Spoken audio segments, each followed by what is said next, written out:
بسم اللہ الرحمن الرحیم۔ آج میں آپ کو ایک ایسی شخصیت کے بارے میں بتانے جا رہا ہوں جن کا نام سنتے ہی عدل، خوف خدا اور سادگی کا تصور ذہن میں آتا ہے۔ وہ جن کے بارے میں رسول اللہ صلی اللہ علیہ وآلہ وسلم نے فرمایا، اگر میرے بعد کوئی نبی ہوتا تو عمر ہوتا۔ یہ وہ شخصیت ہیں جن کے اسلام قبول کرنے سے مسلمانوں کو طاقت ملی، جن کے ڈر سے شیطان بھی راستہ بدل لیتا تھا۔ جی ہاں، میں بات کر رہا ہوں حضرت عمر بن خطاب رضی اللہ تعالیٰ عنہ کی۔ آئیے ان کی زندگی کے چند ایسے واقعات سنتے ہیں جو ہمارے دلوں کو جھنجھوڑ دیں گے اور شاید ہماری زندگی بدل دیں۔ تو میرے عزیزوں، حضرت عمر رضی اللہ تعالیٰ عنہ شروع میں اسلام کے سخت مخالف تھے۔ ان کا غصہ، ان کی بہادری اور ان کا رعب پورے مکہ میں مشہور تھا۔ ایک دن وہ تلوار لے کر نکلے۔ ارادہ یہ تھا کہ نعوذ باللہ رسول اللہ کو شہید کر دیں۔ راستے میں ایک شخص نے پوچھا، عمر کہاں جا رہے ہو؟ انہوں نے کہا، محمد کو ختم کرنے جا رہا ہوں۔ اس شخص نے کہا، پہلے اپنے گھر کی خبر لو، تمہاری بہن اور بہنوئی اسلام قبول کر چکے ہیں۔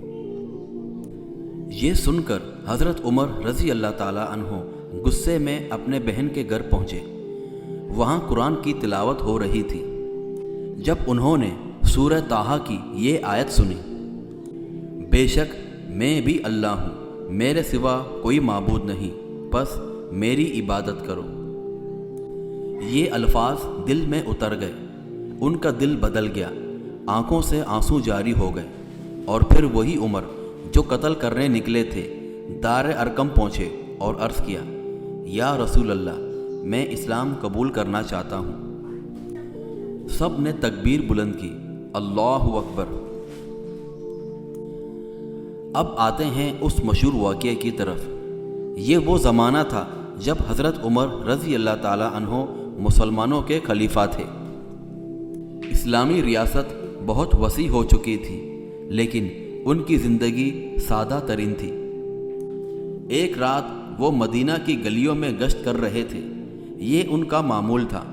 وہ کہتے تھے کہ اگر دریا فرات کے کنارے ایک کتا بھی بھوکا مر گیا تو عمر سے سوال ہوگا۔ سوچئے، ایک حکمران کا یہ خوف۔ اسی گشت کے دوران انہوں نے ایک خیمہ دیکھا جو بچوں کے رونے کی آواز آ رہی تھی۔ انہوں نے جا کر پوچھا، بچوں کیا ہوا ہے؟ عورت نے جواب دیا، بھوکے ہیں۔ انہوں نے دیکھا ہانڈی چولہے پر رکھی ہے۔ پوچھا، اس میں کیا ہے؟ عورت بولی، پانی ہے، بچوں کو بہلا رہی ہوں کہ کھانا پک رہا ہے۔ پھر اس نے کہا، قیامت کے دن عمر سے حساب ہوگا۔ یہ سن کر حضرت عمر رضی اللہ تعالیٰ عنہ رو پڑے۔ فوراً بیت المال گئے، آٹا، گھی، کھجوریں لیں۔ ان کے ساتھی نے کہا، امیر المومنین، یہ بوجھ میں اٹھا لیتا ہوں۔ حضرت عمر رضی اللہ تعالیٰ عنہ نے فرمایا، کیا قیامت کے دن بھی میرا بوجھ تم اٹھاؤ گے؟ یہ کہہ کر خود بوری اپنے کندھے پر رکھی اور وہ عورت کے پاس پہنچے۔ خود آگ جلائی، کھانا پکایا، بچوں کو اپنے ہاتھ سے کھلایا۔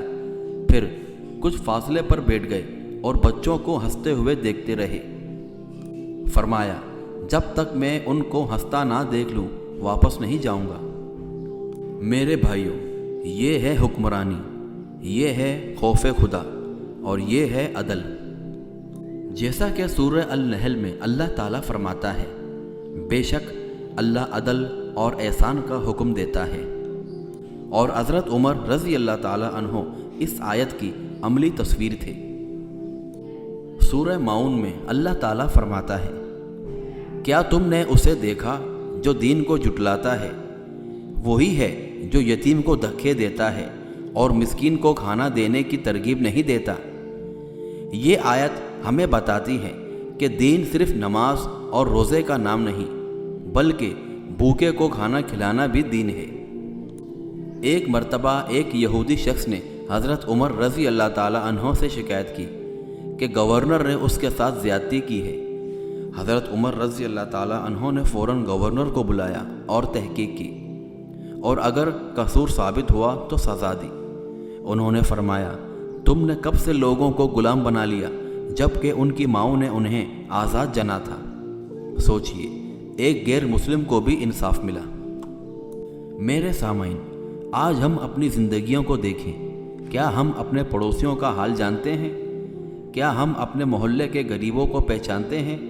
کیا ہم قیامت کے دن کے سوال سے ڈرتے ہیں؟ حضرت عمر رضی اللہ تعالیٰ عنہ خلیفہ تھے، لیکن راتوں کو سوتے نہیں تھے۔ ڈر تھا کہ کہیں کوئی بھوکا نہ رہ جائے۔ آج ہمارے پاس وسائل زیادہ ہیں، لیکن احساس کم ہو گیا ہے۔ یاد رکھیں، قیامت کے دن ہم سے ہمارے منصب، ہمارے مال، ہمارے وقت، سب کا حساب ہوگا۔ اللہ تعالی ہمیں حضرت عمر رضی اللہ تعالیٰ عنہ جیسا عدل، خوف خدا اور رحم دلی عطا فرمائے۔ آمین یا رب العالمین۔